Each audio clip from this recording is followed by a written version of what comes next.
ਮਰੀਆ ਕੁਰੀਨਾ ਮਸ਼ਾਡੋ ਜੋ ਵੈਨਜ਼ੂਏਲਾ ਦੀ ਆਪੋਜੀਸ਼ਨ ਦੀ ਲੀਡਰ ਹੈਗੀ ਆ, ਜਿਹਨੂੰ ਪਿਛਲੇ ਦਿਨਾਂ ਦੇ ਵਿੱਚ ਨੋਬਲ ਪੀਸ ਪ੍ਰਾਈਜ਼ ਮਿਲਿਆ ਸੀ ਤੇ ਉਹਦੀ ਅੱਜ ਜਿਹੜੀ ਮੀਟਿੰਗ ਆ ਉਹ ਆਪਣੇ ਪ੍ਰੈਜ਼ੀਡੈਂਟ ਟਰੰਪ ਹੋਣਾ ਦੇ ਨਾਲ ਅੱਜ ਹੋਈ ਹੈਗੀ ਆ।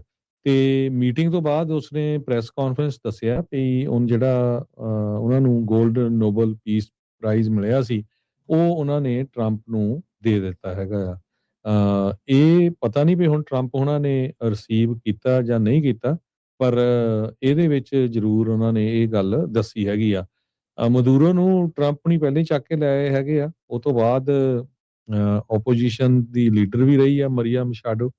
ਤੇ ਪਰ ਜੋ ਮਡੂਰੋ ਦੇ ਅੰਡਰ ਵਾਈਸ ਪ੍ਰੈਜ਼ੀਡੈਂਟ ਸੀ ਰੋਦਰੀਗਸ, ਉਹ ਡੁਲਸੀ ਰੋਦਰੀਗਸ, ਉਹਨੂੰ ਜਿਹੜਾ ਆ ਪ੍ਰੈਜ਼ੀਡੈਂਟ ਥਾਪਿਆ ਹੋਇਆ ਹੈਗਾ ਆ।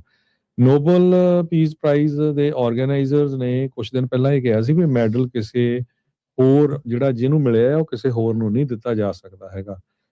ਸੋ ਪਰ ਅੱਜ ਜੋ ਮੀਟਿੰਗ ਹੋਈ ਹੈਗੀ ਆ ਉਹਦੇ ਵਿੱਚ ਉਹਨਾਂ ਨੇ ਜਿਹੜਾ ਆ ਉਹ ਮੈਡਲ ਕਹਿੰਦੀ ਆ ਵੀ ਟਰੰਪ ਉਹਨਾਂ ਨੂੰ ਜਿਹੜਾ ਦਿੱਤਾ ਹੈਗਾ। CNN ਨਿਊਜ਼ ਕਰ ਰਿਹਾ ਵੀ ਟਰੰਪ ਹੁਣਾਂ ਨੇ ਰੱਖ ਲਿਆ ਆ ਮਚਾਡੋ ਹੁਣਾਂ ਦਾ ਇਹ ਜਿਹੜਾ ਨੋਬਲ ਪੀਸ ਮੈਡਲ, ਜਦ ਆਪੋਜੀਸ਼ਨ ਲੀਡਰ ਨੇ ਟਰੰਪ ਹੁਣਾਂ ਨੂੰ ਇਹ ਪ੍ਰੈਜ਼ੈਂਟ ਕੀਤਾ ਆ, ਇਹ ਭੇਂਟ ਇੱਕ ਹਿਸਾਬ ਦੇ ਨਾਲ ਕਰ ਦਿੱਤਾ ਆ। ਵਾਈਟ ਹਾਊਸ ਦੇ ਵਿੱਚ ਟਰੰਪ ਹੁਣਾਂ ਨੇ ਜਿਹੜਾ ਉਹ ਆਖਿਆ, ਹੱਸਦੇ ਹੋਏ ਇੱਕ ਹਿਸਾਬ ਦੇ ਨਾਲ ਆਖਿਆ ਰੋਇਟਰਸ ਦੀ ਇੱਕ ਇੰਟਰਵਿਊ ਦੇ ਵਿੱਚ, ਕਹਿੰਦੇ ਵੀ ਕੰਟਰੀ ਦੇ ਵਿੱਚ ਇਲੈਕਸ਼ਨ ਹੀ ਨਹੀਂ ਹੋਣੀ ਜਿਹੜੀ ਉਹ ਚਾਹੀਦੀ, ਜਿਹੜੇ ਪਹਿਲੇ ਸਾਲ ਦੇ ਵਿੱਚ ਜਦ ਸੈਕਿੰਡ ਟਰਮ ਇਹ ਆਫਿਸ ਦੇ ਵਿੱਚ ਆਏ ਜਿਹੜੇ ਉਹ ਹੈਗੇ ਆ। ਉਂਝ ਦੇਖਿਆ ਜਾਵੇ ਉਹ ਵੀਡੀਓਜ਼ ਸਾਹਮਣੇ ਆ ਰਹੀਆਂ ਜਦ ਮਰੀਆ ਕੁਰੀਨਾ ਮਚਾਡੋ ਵਾਈਟ ਹਾਊਸ ਦੇ ਵਿੱਚ ਅੰਦਰ ਜਾ ਰਹੀ ਆ, ਕੋਈ ਉਸ ਨੂੰ ਰਿਸੀਵ ਕਰਨ ਦੇ ਲਈ ਨਹੀਂ ਆਇਆ। ਜਿੱਦਾਂ ਆਮ ਇੱਕ ਜਾਣੇ ਨੇ ਜਾਣਾ ਹੁੰਦਾ ਆ, ਉਸ ਤਰੀਕੇ ਦੇ ਨਾਲ ਇਸ ਨੂੰ ਅੰਦਰ ਘੱਲਿਆ ਗਿਆ ਆ।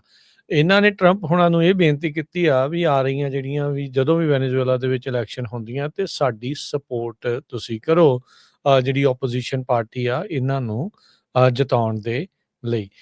ਪਰ ਆਲਰੇਡੀ ਟਰੰਪ ਹੁਣਾਂ ਦੀਆਂ ਗੱਲਾਂ ਆ, ਉਹਨਾਂ ਨੂੰ ਜਿਹੜੀ ਮੌਜੂਦਾ ਇੰਟਰਮ ਕਾਰਜਕਾਰੀ ਜਿਹੜੀ ਰਾਸ਼ਟਰਪਤੀ ਆ, ਜਿੱਦਾਂ ਤੁਸੀਂ ਦੱਸਿਆ ਰੋਡਰੀਗਜ਼, ਉਹ ਮੰਨ ਰਹੀ ਆ। ਇਨਫੈਕਟ ਅਮਰੀਕਾ ਨੇ ਵੈਨੇਜ਼ੁਏਲਾ ਦਾ ਸੀਜ਼ ਕੀਤਾ ਹੋਇਆ ਤੇਲ ਆ ਉਸ ਨੂੰ ਵੇਚਣਾ ਵੀ ਸ਼ੁਰੂ ਕਰ ਦਿੱਤਾ ਹੈਗਾ ਆ। ਸੋ ਉਸ ਦੀ ਜਿਹੜੀ ਮਨੀ ਆ ਕਹਿੰਦੇ ਵੀ ਆਉਣੀ ਸ਼ੁਰੂ ਹੋ ਚੁੱਕੀ ਆ।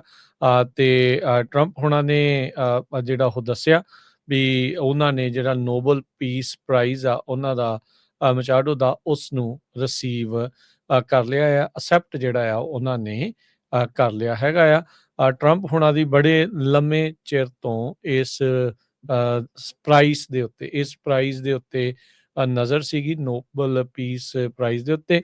ਤੇ ਜਿੱਦਾਂ ਉਹ ਬਾਰ-ਬਾਰ ਕਹਿ ਰਹੇ ਸੀਗੇ ਵੀ ਇੰਨੀਆਂ ਜੰਗਾਂ ਜਿਹੜੀਆਂ ਉਹਨਾਂ ਨੇ ਰੁਕਵਾ ਦਿੱਤੀਆਂ ਆ ਤਾਂ ਨੋਬਲ ਪੀਸ ਪ੍ਰਾਈਜ਼ ਉਹਨਾਂ ਨੂੰ ਜ਼ਰੂਰ ਮਿਲਣਾ ਚਾਹੀਦਾ ਆ।